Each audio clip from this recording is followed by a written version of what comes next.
நம்மளோட ஒரு சப்ஸ்கிரைபர் நான் வந்து இதில் வாட்டர் சேஞ்ச்லாம் பண்ணுறது கிடையாது. நம்ம கொத்தமல்லி டேங்க்கில் மெயின்டெனன்ஸ் ஒன்றுமே செஞ்சது கிடையாது. இதில் ஸ்மெல் அடிக்காதா அப்படின்னு கேட்டிருக்காங்க. Valid question. இதை நான் வந்து டைரெக்டாக ஆன்சர் பண்ணாமல் இது ஒரு எக்ஸ்பெரிமெண்ட்டாகவே பண்ண போகிறேன். வித் 2 நியூட்ரல் ஜட்ஜஸ் என்ன பண்ண போகிறேன்றது எக்ஸ்பிளைன் பண்ணுறேன். ஸோ ஃபஸ்ட்டு வந்து இந்த வரி வரியாக இருக்கிற டேங்க், நம்ம கசரா டேங்க்கை டினோட் பண்ணுறதுக்கு இதில் வந்து நான் ஃபஸ்ட்டு கொஞ்சம் தண்ணி எடுத்துக்க போகிறேன். ஸோ இந்த வரி வரியாக இருக்கிற டம்ளரில் வந்து கசரா டேங்க், இதில் டாப் அப் மட்டும்தான், ஃபில்டர்ஸ் எல்லாமே ரன் ஆகுது இதில். ஸோ இது வந்து கசரா டேங்க். அடுத்தது வந்து கொத்தமல்லி டேங்க். இந்த டேங்க்கில் ஃபில்டர் ரன் ஆகி ஒரு வருஷத்துக்கு மேலே ஆகுது, வாட்டர் சேஞ்ச் எதுவுமே கிடையாது. ஸோ கொத்தமல்லி டேங்க் வந்து இந்த எல்லோ கலரில் தண்ணி எடுத்திருக்கேன். அடுத்தது வந்து இந்த பிளெயின் கலரில் நான் வந்து பிளெயின் கிளாஸில் வந்து நாங்கள் குடிக்கிற தண்ணி எந்த ஒரு காப்பர் பாட்டில் போட்டு தான் வச்சுப்போம். டேரெக்டாக வர தண்ணியை வந்து கொதிக்க வச்சு அப்படியே யூஸ் பண்ணுவோம். ஆரோலாம் யூஸ் பண்ண மாட்டோம். உள்ளே வந்து வெட்டி வேறு போட்டிருப்போம். ஸோ இதான் நாங்கள் நார்மலாக குடிக்கிற தண்ணி பாயில் பண்ணி பாட்டில் போட்டு டைரெக்டாக குடிக்கிறது. ஸோ ரெஃபரன்ஸ்க்காக நான் வந்து இந்த தண்ணி எடுக்க போகிறேன். இப்போ நம்ம ஜட்ஜஸ் கிட்ட போனால் என்ன சொல்கிறாங்க, நான் இப்போ உங்களுக்கு வந்து 3 கிளாஸில் தண்ணி காட்டுவேன். அந்த தண்ணியில் வந்து என்ன ஸ்மெல் வருதுன்னு நீங்கள் சொல்லணும். புரியுதா? ஸோ ஃபஸ்ட்டு வந்து இந்த கிளாஸ் எடுத்துக்கலாம். ஸ்மெல் பண்ணு. என்ன ஸ்மெல்லு? நார் ஸ்மெல். நீ ஸ்மெல் பண்ணு. என்ன ஸ்மெல் சொல்லு? ரூட் ஸ்மெல்லா? என்ன ரூட் அது? வெட்டி வேர். கரெக்ட். சரி, ஓகே. இப்போ வந்து அடுத்தது வந்து இது எடுத்துக்கோ. இது ஸ்மெல் பண்ணு. இரு, நீ ஸ்மெல் பண்ணு. என்ன ஸ்மெல்? என்ன ஸ்மெல்லு? ஏதாவது ஸ்மெல் வருதா இல்லையா? ஸ்மெல்லு வரலையா? என்னடா ஸ்மெல்லு வரலன்ற? சரி, இதையா ஸ்மெல் பண்ணு. இது என்ன ஸ்மெல் பாரு? டேங்கா? நீ ஸ்மெல் பண்ணு. டேங்க் என்ன ஸ்மெல் வருது இதில்? இலை ஸ்மெல் வருதா? ஃப்ளோட்டிங் இலை ஸ்மெல் வருதா இதில்? Okay done. நீ ஸ்மெல் பண்ணு. இந்தோ எலி ஸ்மெல். ஓகே, தேங்க்யூ கண்ணு, தேங்க்யூ. இதுதான் எக்ஸ்பெரிமெண்ட்டு. நம்மளோட ஒரு குட்டி எக்ஸ்பெரிமெண்ட்டில் பார்த்துருப்பீங்க. ஸோ அதுபடி பார்த்தீங்கன்னா கசரா டேங்க்கில் வந்து ஸ்மெல்லே இல்லை. ஃபஸ்ட்டு ஸ்மெல்லுங்கிறது என்னன்னு வந்து புரிஞ்சுக்கிட்டிங்கன்னா உங்களுக்கு வந்து ஏன் ஸ்மெல்லு வருது வரலங்கிறது நீங்கள் வந்து ஈஸியாக வந்து கற்றுக்கலாம். ஸ்மெல்லு எப்போ வரும்னா, அமோனியாவோ நைட்ரேட்டோ அதிகமாச்சுன்னா அதுதான் வந்து ஸ்மெல்லாக மாறும். ஸோ மோஸ்ட்லி நம்ம டேங்க்லேருந்து வர ஸ்மெல்லு அமோனியானால் வரும். அமோனியா ஏன் வருது?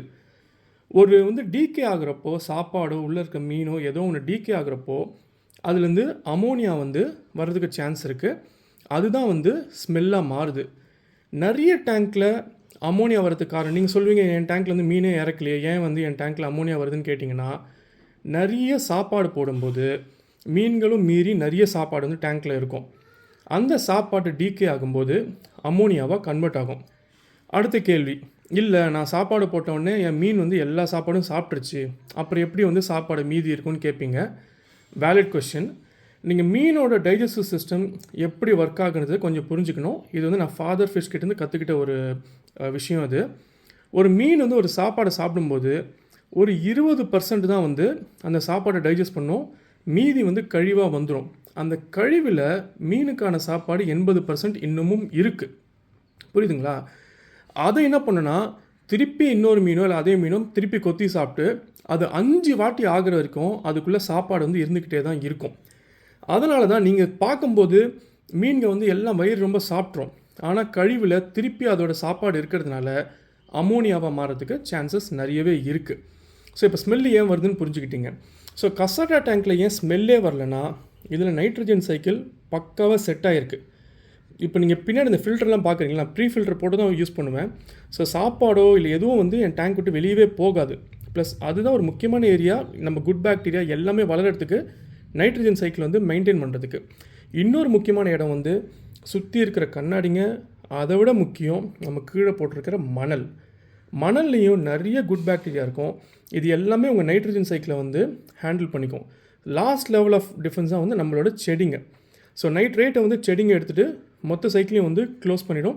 ஸோ அம்மோனியாவை எதுவுமே பிரச்சனை ஆகுது. இப்போ நான் போட்ட இப்போ பார்த்தீங்களா இந்த பின்னாடி வந்து நான் வந்து 2 நாளைக்கு முன்னாடி அந்த மீன் துண்டு போட்டிருக்கேன் நான். அது நேற்று போட்டதா? ஓகே. ஒரு நாளைக்கு அந்த மீன் துண்டு போட்டு அதனால் கூட எனக்கு இன்னும் அம்மோனியா ஸ்பைக் வரல. நான் உங்களுக்கு இன்னும் 2-3 நாள் கழிச்சோன்னு ஒரு அப்டேட் தரேன். இது அம்மோனியா ஸ்பைக் வரப்போதா இல்லையா? அது வந்து டீகம்போஸ் ஆகும். அதனால் வந்து அம்மோனியா ஸ்பைக் வரதுக்கு சான்ஸ் இருக்குது. பட் அதுவும் நம்ம பார்த்துக்கலாம். ஏன்னா ஸ்மெல்லே காட்டி கொடுத்துரும் அம்மோனியா இருக்கா இல்லையான்னு.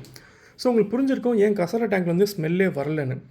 அடுத்தது நம்ம கொத்தமல்லி டேங்க் எடுத்திங்கன்னா கொத்தமல்லி டேங்க்கில் நிறைய செடிங்க இருக்கும். ஸோ அதுலேருந்து வர ஸ்மெல் வந்து அந்த செடியோட ஸ்மெல்லு தான் வரும். டீகம்போஸ் ஆகியோ இல்லை நெடியோ அடிக்காது. ஒரு இலையோட ஸ்மெல் வரும். அதில் இருக்கிற டக்வீடு அதோட ஸ்மெல் மட்டும் தான் வரும். அதனால தான் வந்து கொத்தமல்லி டேங்க்லேயும் ஸ்மெல் வருது. ஆனால் அது வந்து இலையோட ஸ்மெல்லே தவிர டீகம்போஸ் ஆகிறது எதுவுமே கிடையாது. ஸோ கொத்தமல்லி டேங்க் பற்றி உங்களுக்கு தெரியும். அதில் வந்து 1 வருஷம் ஆச்சு ஃபில்டர் ஓட்டி. அதில் வந்து எதுவுமே கிடையாது. சாப்பாடு போடல, ஒன்றுமே பண்ணல. அது டேங்க் அதையே தான் பார்த்துக்குது. இருந்தாலும் ஸ்மெல் வந்து சர்க்குலேஷனே கிடையாது அந்த டேங்க்கில். ஸ்டாக்னேட்டட் வாட்டர் இது. ஆனால் அதுலேயும் பார்த்தீங்கன்னா ஸ்மெல் கண்டிப்பாக கிடையாது. வெறும் செடிங்களோட ஸ்மெல் மட்டும் தான் இருக்கும். ஸோ இந்த வீடியோ உங்களுக்கு வந்து ஹெல்ப்ஃபுல்லாக இருக்கும்னு நினைக்கிறேன். ஸோ உங்கள் டேங்க்கில் வந்து ஸ்மெல் வருதுன்னா ஃபஸ்ட்டு வந்து நைட்ரஜன் சைக்கிள் வந்து உங்கள் டேங்க்கில் வந்து செட் ஆகலைன்னு அர்த்தம். கண்டிப்பாக நீங்கள் நைட்ரஜன் சைக்கிள் வந்து செட் பண்ணுறதுக்கான வேலையை வந்து நீங்கள் ஆரம்பிக்கணும். அது இன்னும் டீட்டெயில் டிஸ்கஷன் ஏற்கனவே சில வீடியோஸ் போட்டிருக்கேன். அது வேணால் லிங்க் நான் வந்து கொடுக்குறேன். மற்றபடி வந்து இன்னொரு முக்கியமான விஷயம், சாப்பாடை வந்து அளவாக போடுங்க. ஃபாதர் ஃபிஷ் எப்பவும் சொல்கிறது தான், hungry fish is a healthy fish. எந்த மீன் வந்து பசியோடு இருக்கோ அந்த மீன் தான் வந்து ஹெல்த்தியாக இருக்கிற மீன். புரியுதுங்களா?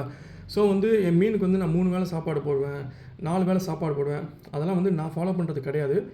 என் மீன்களுக்கு ஒரு நாளைக்கு 1 வேளை மட்டும்தான் சாப்பாடு. அதுவும் வந்து வாரத்துக்கு 1 நாள் இல்லைனா 2 நாள் வந்து நான் வந்து பட்டினி போட்டுருவேன். நீங்களே பார்த்தீங்க, ஒரு சில நாட்களுக்கு முன்னாடி நான் வெறும் இலையை வச்சுட்டே வந்து என் டேங்கை நம்பி விட்டுட்டு போக முடியுது. ஏன்னா என் மீன்கள் வந்து ஒரு நாளைக்கு 3 வேளை 4 வேளை சாப்பிட்டு பழக்கம் கிடையாது. ஒரு நாளைக்கு ஒரே வேளை. மீதி உள்ளே ஏதாவது பூச்சி எதாவது இருந்ததுன்னா அதை ஸ்கேவெஞ்ச் பண்ணி சாப்பிட்டுக்கிட்டே இருக்கணும். புரியுதுங்களா? ஸோ வந்து ஸ்மெல்லுக்கான இஷ்யூ நான் உங்களுக்கு ஓரளவுக்கு புரிய வச்சிட்டேன்னு நினைக்கிறேன். இந்த வீடியோ உங்களுக்கு யூஸ்ஃபுல்லாக இருக்கும்னு நினைக்கிறேன். ஏதாவது கொஷின்ஸ் இருந்தால் கண்டிப்பாக சொல்லுங்கள். இந்த கொஷின்ஸ்க்கு வந்து நான் இன்னொன்று ஒர்க் அவுட் பண்ணிகிட்ருக்கேன். அது ரொம்ப நாள் முன்னாடி ஆரம்பித்தது. நான் வந்து கடப்பில் போட்டு ஒரு ப்ராஜெக்ட்டு ஃபோரம் வந்து நான் ஒர்க் அவுட் பண்ணிகிட்ருக்கேன். ஏன்னா இந்த மாதிரி டிஸ்கஷன் வந்து நம்ம யூடியூப்பில் பண்ணலாம். அது கமெண்ட்டில் போயிடும். திருப்பி அதை தேடுறதெல்லாம் கஷ்டம் கமெண்ட்லேருந்து. இப்போ யாராவது புதுசாக வராங்கன்னா எல்லா வீடியோவும் பார்த்து எல்லா கமெண்ட்டையும் வந்து யாராலையும் பார்க்க முடியாது. அதனால் தனியாக நம்ம வந்து ஒரு ஃபோரம் ஆரம்பிக்க போகிறோம். ஸோ பிகினர்ஸ் இருந்தாலும் சரி, எக்ஸ்பர்ட்ஸ் இருந்தாலும் சரி, இந்த மாதிரி டாபிக்ஸ் வந்து ஈஸியாக டிஸ்கஸ் பண்ணலாம். இப்போ எனக்கு தெரியாமல் உங்களுக்கு நிறைய பேருக்கு தெரியும், நீங்களும் கான்ட்ரிபியூட் பண்ணணும்னு நினைக்கலாம். ஆனால் அதுக்கான பிளாட்ஃபார்ம் வந்து உங்கள்கிட்ட இருக்காது. ஸோ மொத்தத்துக்கும் சேர்த்து ஒரு பிளாட்ஃபார்ம் ரெடி பண்ணுறேன், ஒரு ஃபோரம் ஒன்று ரெடி பண்ணுறேன். கண்டிப்பாக அது உங்களுக்கு வந்து ஹெல்ப்ஃபுல்லாக இருக்கும்னு நினைக்கிறேன். ஸோ ரெடியானோடனே நான் கண்டிப்பாக லிங்க் ஷேர் பண்ணுறேன். இன்றைக்கி ஏற்கனவே வேலை பண்ணிகிட்ருக்காதுக்கு முடியுதான்னு பார்த்துலாம். ஓகேங்களா? ஸோ இது வரைக்கும் இந்த வீடியோவை பார்த்தமைக்கு எல்லாருக்கும் நன்றி. வணக்கம்.